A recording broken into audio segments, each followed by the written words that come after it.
Good evening, good afternoon, colleagues, depending upon the location, wherever you are. We are going to start a very interesting session on empowering women through renewable energy entrepreneurship.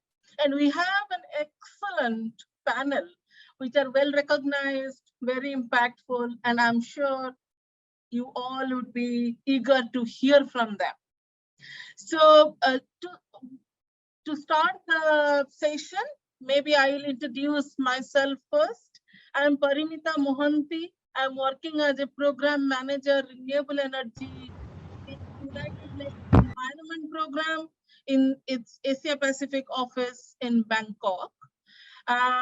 We basically work on climate change and energy, and we have few programs related to entrepreneurship, specifically on women entrepreneurship and climate resilient livelihood options, called Empower. Probably I will talk about those programs in between when the panel also discusses about the issues and the best practices and other aspects.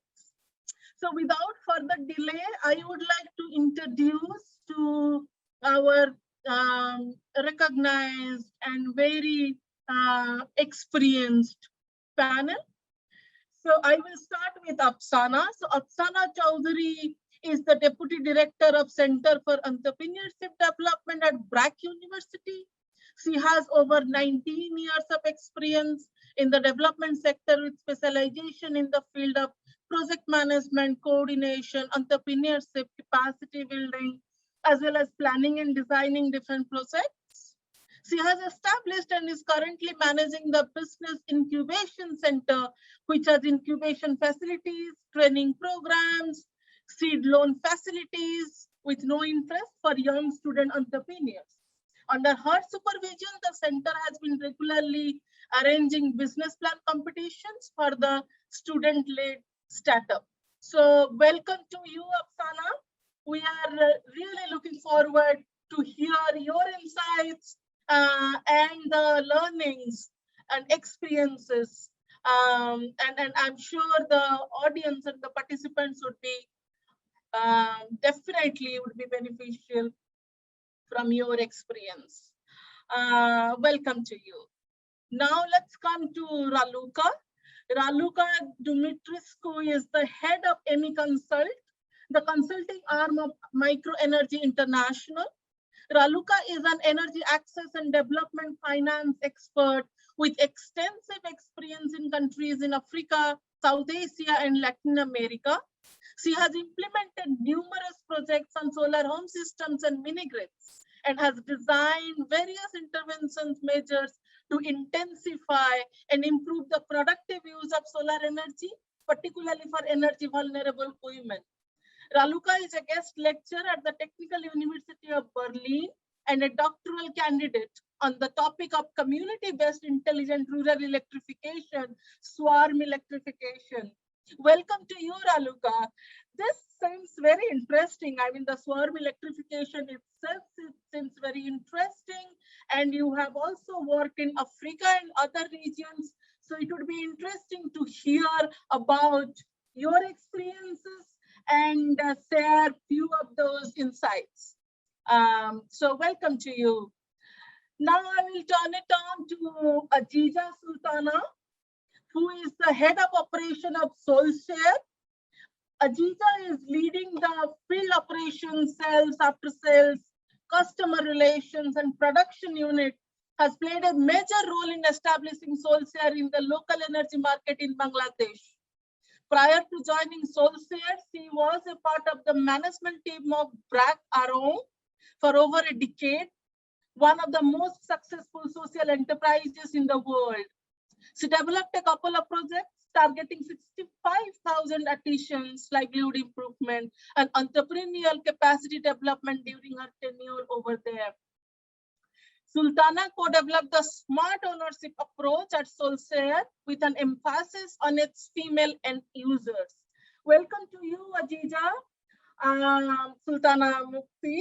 And this is very interesting. I mean, of course, I believe many of the participants, specifically from Bangladesh, knows about Arong and the substantial amount of livelihood improvement for the target groups. 65,000, which is itself is a huge number. And again, it would be interesting to hear about your experience and insights today. Welcome to you. Now we will go to Cécile. Cécile Dahome, who is the co-founder and executive director of Sevea, a consulting company based in Cambodia, operationally supporting corporates, organizations, and social enterprises in the development of their impact strategies in emerging markets in the sectors of clean energy, wash, climate change, and agriculture. She is also PFAN Cambodian country coordinator, where she works to bring investment into clean energy and climate adaptation and mitigation projects. For many years now, she serves as a mentor to SMEs and startups to help them to grow and raise funds. She finally serves also as a Clean Power Asia Solar Country Coordinator and Renewable Energy Policy Expert. Welcome to you, Cécile. And of course, I know although the workshop is in virtually in Bangladesh, but we are able to draw expertise from different parts of the world. And I'm sure you will bring your experience not only from Cambodia, but I also believe you have worked in Brazil, in Africa, and in other parts of the world, and you will bring those experience and make the whole panel discussions much more interesting and interactive. Welcome to you. Last but not the least, I know probably we are not able to create the completely equal gender balance here, but we have our colleague, Mr. Shamim Ehsanul Haque, is an assistant professor in the business school at BRAC University. He is also the area director of marketing at BBS at BRAC University. His research interests include bottom of the pyramid consumers, rural and grassroots distribution channels, and BOP entrepreneurship.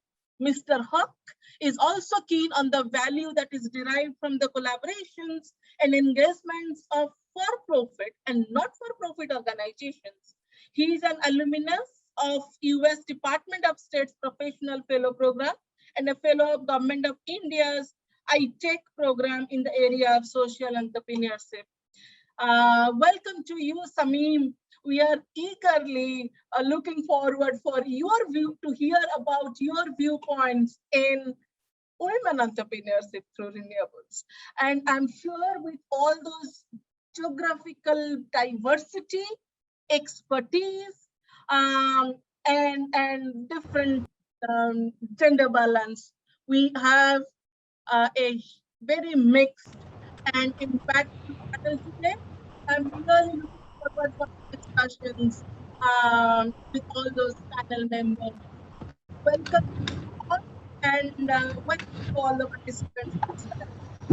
So start our discussions today, and before going into the panelists, I would like to kind of set the scene or set the context for today's discussions, for which I would like to share a few of the slides just to set the context here.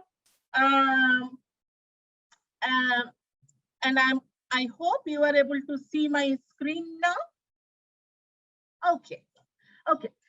So what I'm trying to do, of course, I have taken few of those numbers from our own study and from our own publications, but few of those numbers are mind-boggling. We know that for Asia Pacific region, energy access is, or the let's say the SDG targets with respect to energy access is moving well. And particularly in the electrification aspect, it's going quite well. And if you see the access to electricity for urban population is almost 100%, it's 99.3%. Although the rural population electrification is a bit low, but access to clean cooking has been quite low as compared to electrification. And of course, now recently we got some kind of movement in this. But I would like to focus on the fourth point, which talks about after COVID-19, how disproportionately it has impacted women. And if you see, COVID-19 will push 47 million more women and girls into extreme poverty by 2021. And the poverty reduction efforts, that's why need a renewed focus considering women. So if we don't take this aspect seriously and in an integrated manner, there would be huge poverty that will be created, and most of them would be from women and girls. So if we have to do the poverty reduction, we have to create some kind of income generation avenues for those women and girls. So that's the focus, and that's why in the COVID recovery package, we are focusing much more on to see how that can be made more gender inclusive and can be made more climate resilient and green. So that's one of the aspects that we would like to focus also. I mean, our discussion would lead into that. I will go to the next slide, which again is, okay. So I will not go in detail of these slides as we all know about it. But normally the point is when we say entrepreneurship, it doesn't mean that all the livelihood options has to be through renewables. But renewable has a huge capacity of playing a role as an enabler. So whenever we do this, renewable energy can play as an enabler for climate resilient societies. That's why it has a huge potential for creating the ripple effect in terms of climate resilient livelihoods, in terms of local job creations, in terms of local development, in terms of socio-economic empowerment of women. So there are several benefits that can be received, that can be obtained from renewable energy if that will be used as a medium for entrepreneurship. That's why today we are focusing more on empowering women through RE entrepreneurship. And again, this is also a few numbers, but again, I will not go in detail of that. But what we are trying to say is women entrepreneurship in renewables could be key to building back better and reducing poverty. So if we have to build back better after post-COVID scenarios, women entrepreneurship through renewables plays a very critical role. And there are several evidence established across the globe on how and why renewables and how critical it is to consider renewables as a tool for climate resilient livelihood options and as a tool for creating more women entrepreneurship. So now this is my last slide, just to set the context. So now we agree, and there are evidence that RE entrepreneurship can be created to empower economically the women and girls community. So how that can be created? So the point is we need to create the entrepreneurship opportunity. And it's not that we just have to create the entrepreneurship opportunity. That enterprise needs to sustain. So the question is how to sustain businesses for women in clean energy. And again, if it is sustained, how to upscale that women energy entrepreneurship, how to move from a program into a bigger, larger programmatic scale. So how to move from pilot to program. So it's basically creating entrepreneurship, sustaining those entrepreneurship, and upscaling those entrepreneurship. So these are the value, or let's say the value chain of the whole activities that needs to be done in order to create a more climate resilient societies, which is much more critical even after post-COVID-19. So that's the background within which we are going to have the discussions today. So with this, I will start my sessions by basically interacting a few kind questions or interactive points with our panel. So I will start with Afshana. Afshana, in your view, of course, you have been, as we see, you have been involved in creating number of entrepreneurs, and you have mentored them. You know what is their background and what kind of profile that they have. And I'm sure you have the experience to see the kind of issues and challenges that they have in the beginning in order to develop entrepreneurship or enterprise from women, or in general from the community. So in your view, what are the issues and challenges typically faced by women entrepreneurs in general? How can we address some of those issues? Historically, what worked and what didn't? And also, in your opinion, how can your center or the center's intervention support these efforts? So please throw us some light on these aspects. Over to you, Afshana. The floor is yours. Thank you so much for inviting me to speak in this panel. I am basically going to discuss the usual challenges or common obstacles that the women face when they want to transfer an idea to a product.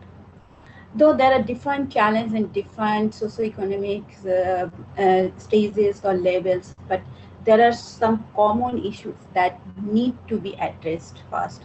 For example, a young woman who came to us with an idea. She has lack of resources and knowledge to transfer her idea to a business.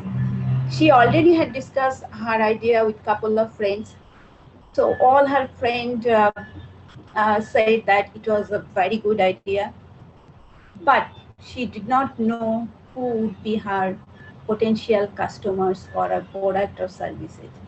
She did not have the knowledge to identify the right groups of customer segment who would be interested in her for her product. She also had no idea if there are any competitors in the market with similar services or not. Basically, she needed to go through the process of design thinking. Though she has an engineering background or business background, but she had no idea of creating basic finance of a business or enterprise. This is this is happening because of our education system is not focusing on these practical issues while providing us knowledge. As a result, most students do not have any idea or knowledge on how to do the business. When a university graduates do not have this kind of ideas, so you can easily understand what is the situation in our rural areas about the rural women. They are facing much more problem than these are the graduate students. Though we have advanced in many areas, and the young Bangladeshi women have proven themselves in many sectors, but still we are living in a patriarchal society, and the rural woman, it has been true in many ways. If a woman really wants to start her business, the first question is who will help her and where she should go. There is no structured way of starting a business. Where she can go test her idea or any support, business support or knowledge she can get. Where she should get the money to start that business. So in my opinion, there is a lack of scope, especially for women to test their new ideas, goods, services, even the business and process procedures. These challenges basically discourage them to start any initiative or risk.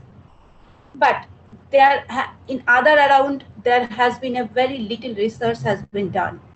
very few NGOs and government has designed some of the entrepreneurship program, especially promoting the entrepreneurship program, but this was not has been designed in a very thoughtful way. There was no proper need assessment has been done, and apparently it failed. And another is we understand that we are living as a technological arena. So technology and absence of innovation is also a problem, especially for rural as well as urban women. We are not, especially in this area, we are not technologically sound. So we are a little bit lag behind about the technology.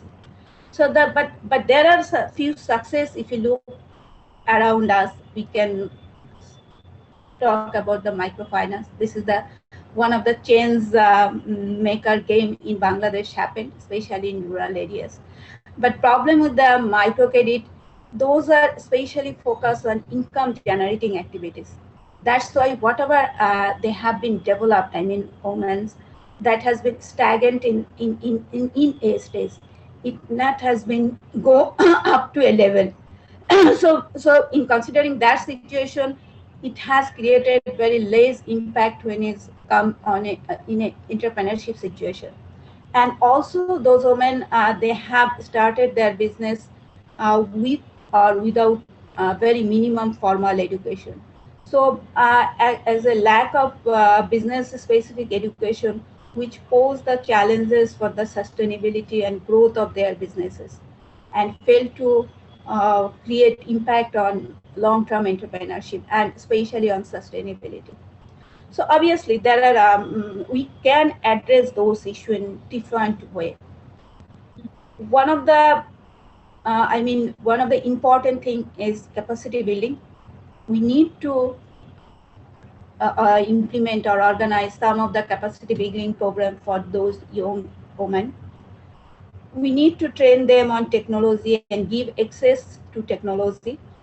We should give them equal access to loan and loan availability. Sometimes happen there is one loan availability or some loan product available, but due to the documentation process, sometimes they cannot avail it. So that's basically business advisory service is very much necessary for them.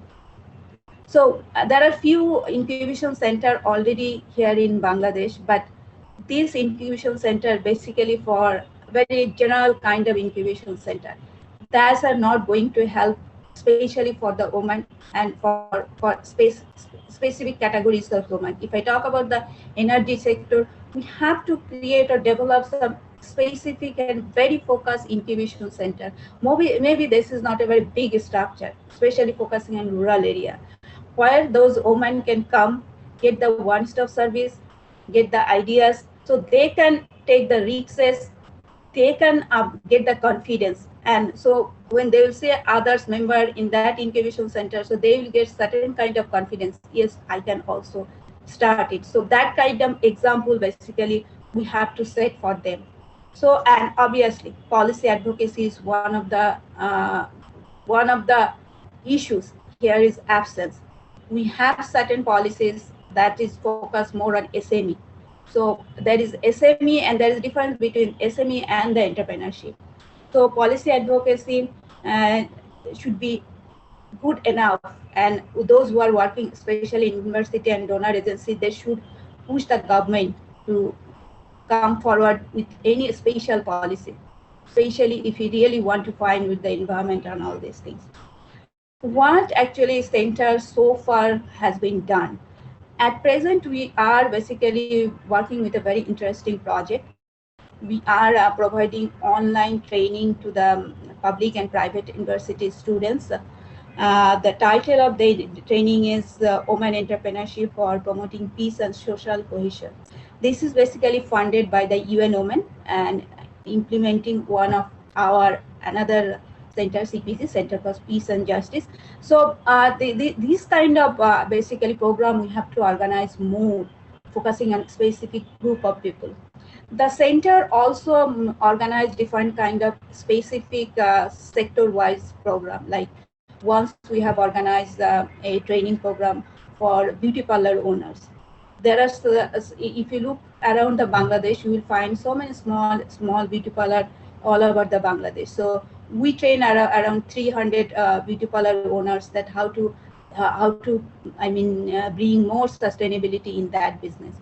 So we have organized this kind of project for them. Another interesting project we are doing with our School of Public Health. They have a program called Midwife. They do a project. So we train them on entrepreneurship. So after completing their graduation, so they should not have go and search their job. They should have their own clinic. So so these are the things. Right now, what we are doing, we are trying to establish a virtual incubation center. So through that, basically, outside of Dhaka, especially those are living in rural areas, so they can get the support in that incubation centers. And we have certain international program focusing on women leadership that is funded by US State Department and Australia government. So that is a very mid-level type of organizations, women leader we are sending to the foreign. So there will have a business relationship and linkage. So these are the basically few activities or initiative so far have been done through our centers. So that's all. Thank you. You have said so many things, which is so interesting. And what I can get from you is yes, we believe that no yes, from those girls and women, but what is required is probably capacity building, the skill sets development, of course, on the kind of microfinance and help them in accessing finance.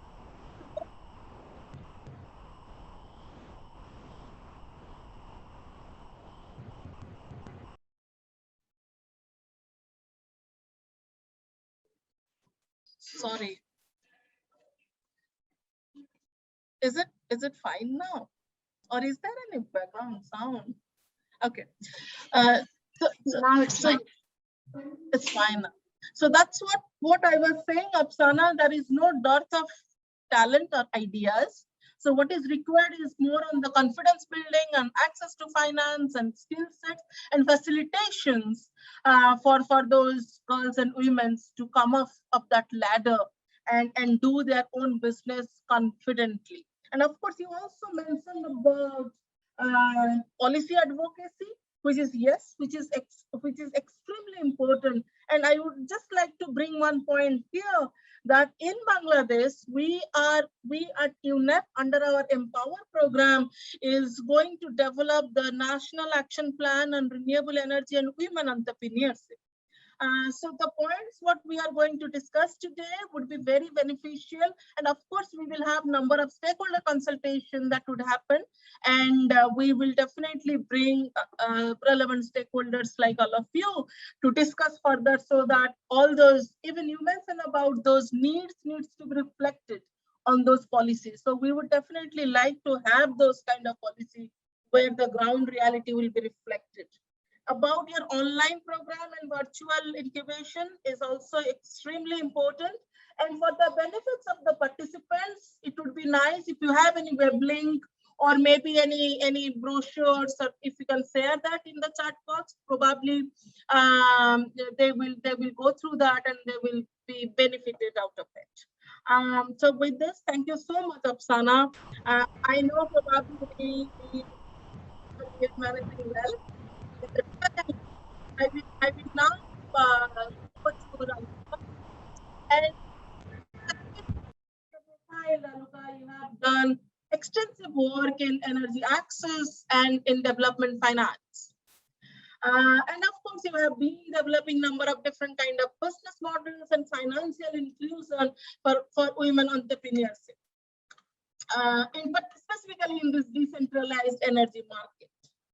And it is also seen that once the access to electricity is available, there are several avenues opening up for starting or expanding some new businesses. So from your experience,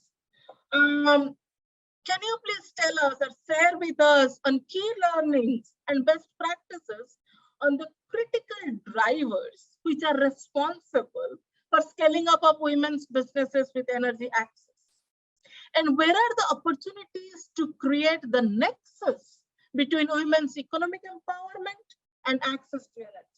So if you can throw some light so that we all will be benefited from your huge experience from different parts of the world. Over to you, Raluca. Thank you, Parimita. Thank you. Those are two very great questions. Let me put it this way. I would like maybe to clarify that women entrepreneurship and energy access, we've seen it along the entire value chain. And by that, I mean downstream, the actual beneficiary, the actual household, the woman who gets access to electricity, to energy for different usages. But then we also have women along the supply chain in terms of distributing decentralized systems, in terms of microfinancing, training. So from this, I'm coming from this perspective, and here's where I would like to highlight some, let's say, key learnings and drivers and good practices, or let's put them common practices, because I think they really differ from region to region, from country to country.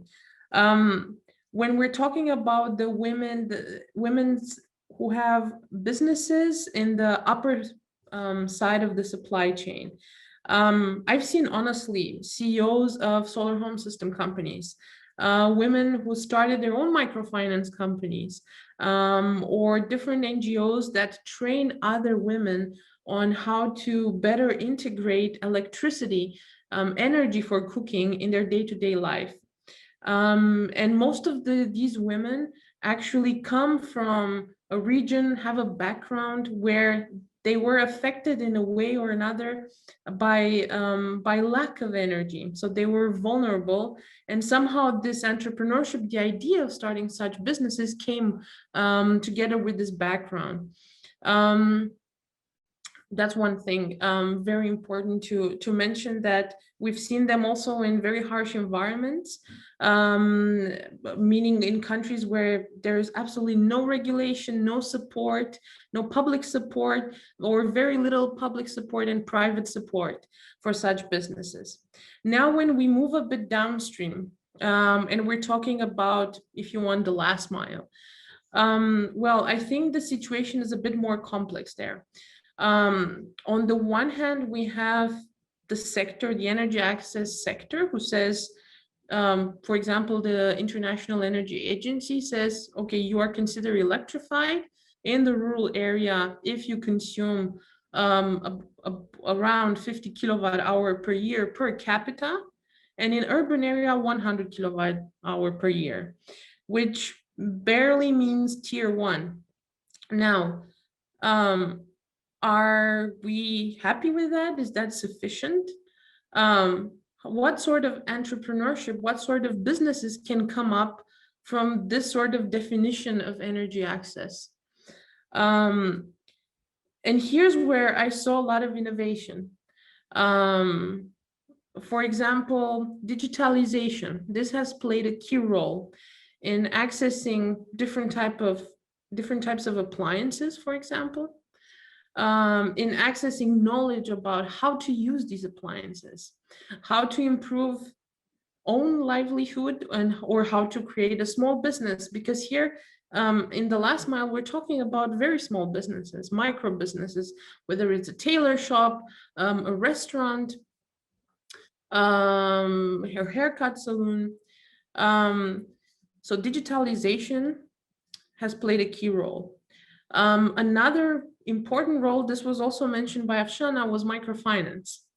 Of course, with caveats, as you mentioned, Afshana, in Bangladesh, some microloans are somehow connected with the idea of making profit or generating income, and they're somehow restricted to a niche market that is able to also understand how you transform a livelihood into a business-making, profit-making type of enterprise. So definitely microloans, any type of rural lending has played and was a key driver. And lastly, access to training, capacity building. Although so far it hasn't been done, let's put it this way, systematically, the sectors were not coupled somehow. We've mostly seen it by NGOs or here and there development aid having different initiatives. Definitely capacity training, capacity building and training have played a major role because, look, I have to say this has happened to me. I visited in Tanzania a newly electrified area. And although women had access to appliances, they were not aware how to use them, how they were functioning, and how using appliances impacted the monthly electricity bill.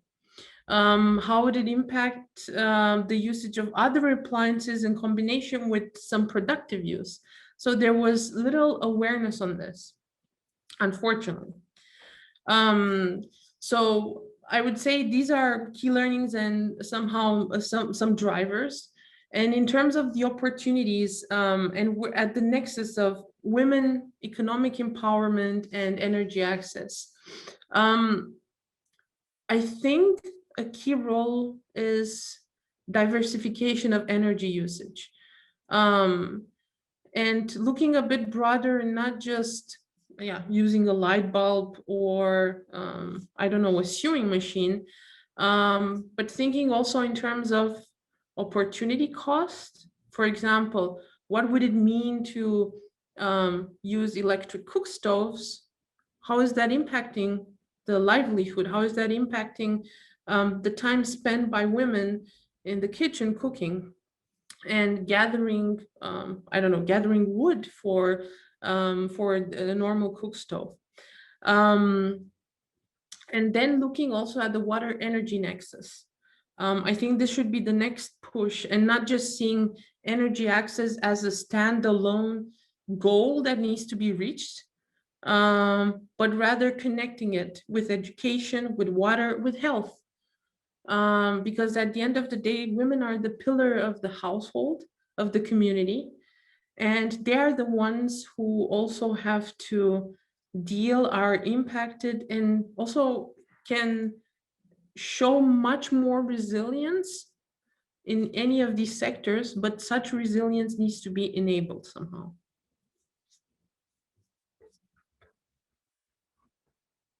Perfect. Thank you so much, Raluca, for bringing those insights. The digitization things, what you mentioned is very interesting.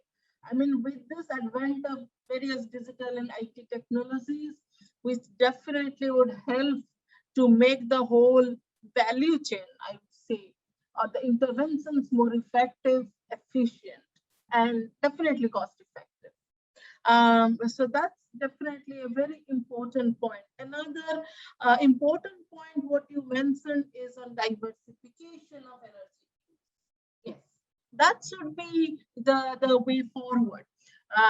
Instead of focusing, instead of doing or piling up those services in one go, it would always be better if the diversification can happen. Because then in that case, even the risk involved would also be, in a way, if it is properly managed, can be minimized.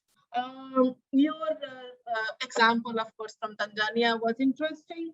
And the way forward on this water energy nexus, I would say maybe also after post-COVID, water energy food nexus, because that's also one of the discussions, that how can we bring more cold storage and those kind of things to ensure more food security through renewable energy cold storage and cold chain. And of course, you mentioned about health, about this refrigerations and those kind of vacuum refrigerations, those kind of activities would also be more interesting. The last point, what Afshana and Raluca, both of you mentioned, is on access to finance and about this microcredit, micro-lending things.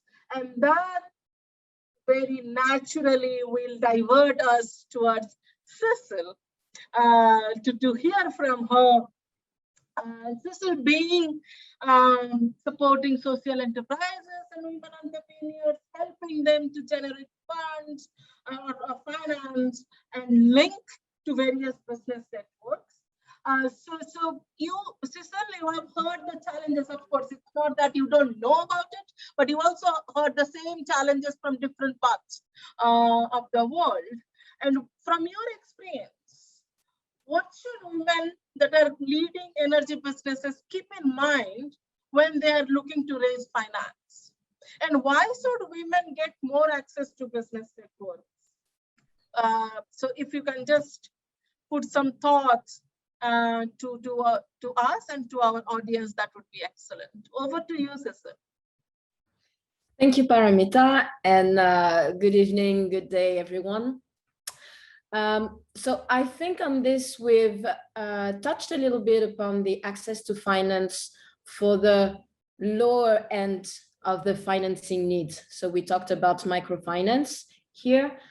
Maybe what I will be discussing here, it's the other hand. So the businesses that are run by women that are actually needed significant funding, either from debt or from venture capitalists, to be able to grow. Because in the renewable energy sector and in the energy sector, we have real innovation and strong businesses that are led by women or that have strong women presence in the management, but they do tend to have real difficulties to raise funds. And I'm just gonna give a few details and data to back this up, because this is really important. So when I'm coaching women-led businesses that are looking for funds, we need to integrate these parameters in their strategy to raise funds. So just a few figures. I'm an engineer, so I love figures. In renewable energy, according to IRENA, only 32% of the total workforce are women. Outside of the renewable energy sector, just for women-led businesses, access to funding is critical. In the US, less than 3% of companies led by female CEOs have venture capital funding. 40% in the US of the businesses are owned by women and generate 1.8 trillion a year in revenue. So why are those businesses not being capable of raising funds? In India, women constitute 14% of the total 60 million entrepreneurs. And in Angola, women entrepreneurs represent 40% of the total entrepreneurial community. So basically, we are talking about a whole bunch of women that are leading or highly managing companies that are just not able to access financing, which is critical, because when you don't have access to funding, you just cannot grow. So there has been very few studies actually to try to understand why women face this type of blockages. And the few ones that exist actually realized that there are two key explanations behind these blockages that women found. The first one, and it is relatively obvious, is that most of the venture capital companies are actually run by men. But generally, people tend to invest in someone that belongs to their own tribe, so you can recognize yourself. So if you don't have VC venture capital firms with female partners, it's more likely that venture capital firm won't invest in women-run startups. Why this? The second point is that, and this is even more interested in a sense, I think, it's that basically, and both men and women are doing the same thing, is that women-led businesses are not being asked the same questions by venture capitalists than men-led businesses. What does it mean? It means that you are a woman, you go to ask for some fund to a private equity firm, they will more ask you questions related to risk. So it's basically, how will you manage the risk inside of your company? Because behind the woman, there is this image, and sorry that this is a little bit of a stereotype, but at the end, this is what is observed, is that women are managing kind of the day-to-day, managing the risk, while behind men, there is this idea of growth. And these are the type of questions that are being asked to men. So in front of the same investor, women are going to be talking about all the risk, and so not presenting their company as a growing potential company, but more, I guarantee you that it will be able to face all the risk, while men will be talking about, I'm going to be the next unicorn. Of course, these are examples, but this is really important, especially the knowing, independently if it's a man or woman-led startup, for those that are being asked questions about growth, they raise 7 times more funding than the one that are being asked risk. So you were asking me what I do, what are the key learnings and what are the key points that women need to have in mind when they want to grow their business. It's basically, they need to be able to reverse this, and when they are able to do it, then they are even stronger. Because when you were discussing with a woman about risk and she is able to switch that and start talking about her growth, then the impression is even more impactful. So coming back again to some examples of women that I've been working with, definitely in the renewable energy sector now, the key factors that they mentioned that are preventing them from growing is access to funding. That's why we do have to work a lot on this aspect, and how women tend to present themselves, then to answer questions, etc. And the ability to network and form partnership. This is also one of the key issues that women in the renewable energy tend to present as a problem. And that's jumping on the second point that you're mentioning. It will be also easier to raise funds, for example, if you know someone that knows someone and you have been introduced, and you kind of overcome that kind of barrier because you're a woman, because someone else has talked about you, or you have more visibility. Of course, you have some women that do communicate a lot, but you also have a whole bunch of women that actually just do their work, do it really, really well, but don't communicate that much, or are not confident enough to present themselves out there. And so doing network, creating partnerships, and being visible are really key aspects that women-led businesses should keep in mind. Thank you so much, Cécile. I mean, your talk is definitely very thought-provoking, but at the same time, true. I mean, yes, it's sad, but it's true.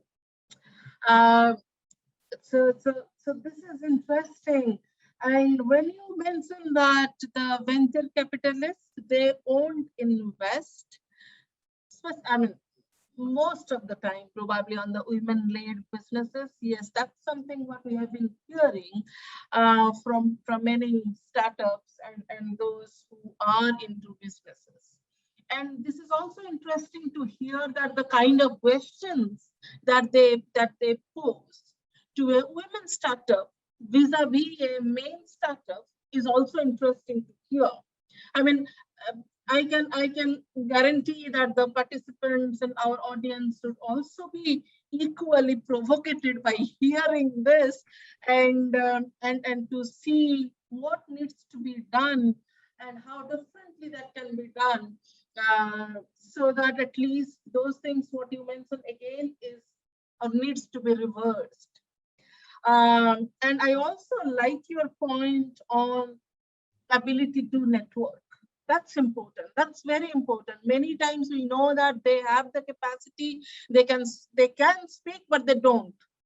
They don't create that network, which is important. Maybe that will also need some kind of communication campaign or advocacy or into those kind of things. I also believe that there are lots of those kind of activities happening, maybe not completely as an isolated manner, but maybe in some countries it's happening. Probably there are a number of networks already available, but probably those networks can also act more actively and support and help women startups more actively, basically. So more active participation and maybe aggressive participation is something that would be required. So thank you so much, Cécile, for bringing those insights and making these sessions much more provocative and thought processing. And I also like your point that you are the engineer who brought the figures. And I thought, and I mean, I'm sure probably most of us are of similar profiles. So that's another interesting session or panel. What I found that there are so many engineers in this particular panel and who are talking about business models and finance and those kind of things. That's also a kind of change or trend, that technical understanding with financial or business model discussions also needs to be there. So with that, again, that's a natural progression towards Mukti, Aziza. So you heard all those discussions so far from Cécile, which is something that how important is gender norms, how important the so in this aspect, and you have past experience working with the artisans and very closely with the community with this kind of socio-cultural setup. So with this fabrics of socio-cultural norms, how do you tackle these pre-existing norms and facilitating non-entrepreneurship? And in your view, what is important to overcome the gender inequality and socio-cultural practices in energy access and women entrepreneurship program? So over to you, Aziza. Floor is yours. Thank you, Parimita, for your question. So exactly, I mean, from my experience to design project or, I mean, success rate for with 65,000 applicants, we have to keep in mind, I mean, of course, considering their success, and then, I mean, that success will encourage us to initiate more and more projects in diversified sector. In my experience, it says that yes, I mean, as women are not mass women, we're talking about, because most Asian countries and then African countries scenario and then data is not significantly different. It shows that, I mean, they don't have network, they don't have communication or connection with the modernization, contemporary things, and then technology, even latest technology we're talking about. If we focus on that, what are the homegrown business ideas with their existing capacity, then maybe that will be the most way to bring them from consumer or producer to an entrepreneur, number one. And then number two, of course, this is the most mandatory one, that access to finance with a very simplified and then lowest rate of interest. And then third one, I want to mention that yes, the training, to handle finance and risk management, that has to be customized and simplified for them. And then, market linkages as well.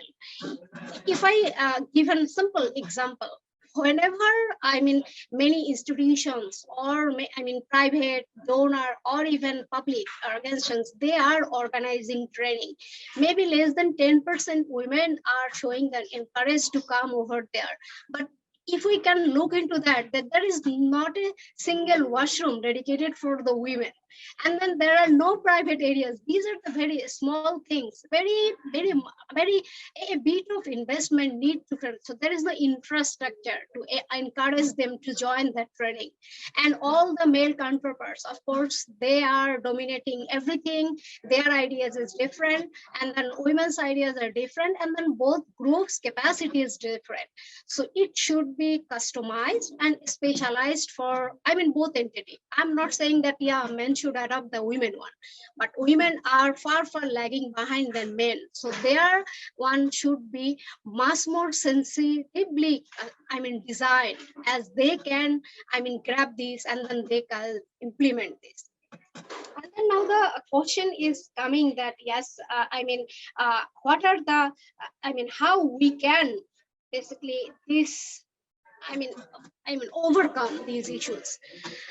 Look, whenever a woman always, from the surroundings, first within the family, she starts to hear that, oh, women, you are for household chores, you are for basically child upbringing, so that's things. So from my experience, 20 years experience, we need to infuse them the dream. No, you are a human being. Women, men, of course, that are biological identity of you. So you can do anything. First, the motivational training and then awareness, because this is the boost for, their Mukti, confidence sorry, building. I'm so sorry. I'm just getting the message that probably we have to take the question in next minute. And Shamim is still there. I'm so sorry for probably asking you to close your remark maybe in next half a minute. Yeah, sure. And then, of course, and then PUA design, I want to mention renewable energy and then entrepreneur relationship. If we can see the machineries and PUAs, all are design men-centric. Those are not women-centric. So whenever they want to use for the agriculture or livestock machineries or tools, those are not women-friendly. Number two is that they have to get chance to create group, as they can collectively bargain, and then they can, they can basically negotiate. Last but not the least, with renewable energy, tariff is an issue in Bangladesh. The national grid is heavily subsidized, but the production of the women entrepreneur, they have to sell it into the competitive market. So this is a very important thing what we are overlooking, that yes, if of course for renewables tariff is pretty high, couple of times, but they have to sell their product with the subsidized output. So that the major things I would mention, that yes, I would like to mention, but these are the major concern areas where we need to intervene, we need to focus, and then we need to interfere if we want to bring them mainstream. That's it. Thank you so much, Mukti. I will come to Shamim first, and then, of course, I will summarize both of your findings from this. So, Shamim, I'm so sorry for requesting you to close your remark maybe in 2 minutes' time. So, but we would definitely like to hear from you, because you have a vast experience on working and trying to see how the linkages can be linked to supply chain, where grassroots women entrepreneurs can work and contribute an agent of change. So in your view, how can renewable energy be promoted among grassroots women entrepreneurs as an attractive sector? And what economic and knowledge resources must be imparted to launch them as energy entrepreneur? So over to you, Shamim. And I'm so sorry for restricting the time. Thank you. Thank you very much. Ms. Parimita Mohanty, thank you very much. I'm really glad to be here and to be able to I'm so sorry. I think probably we have lost his connection and not able to hear from him. But I'm sure it's very interesting, and maybe when we will share this findings, probably we can say a few of the thoughts from Shamim. So with this, and because of the time constraint, I'll probably just briefly mention what Mukti you said.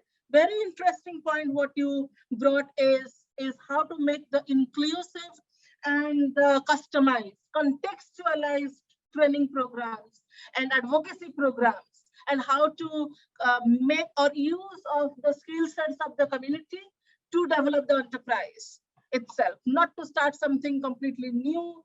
So that's something, that message is very important. And we are also working quite closely on that under our Empower program. But because of paucity of time, probably we will conclude our session here.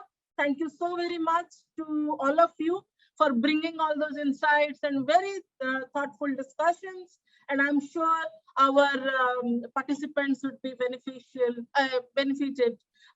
with your insights and with your experience sharing. With this, I would conclude the sessions here. And thank you so very much to all of you for this.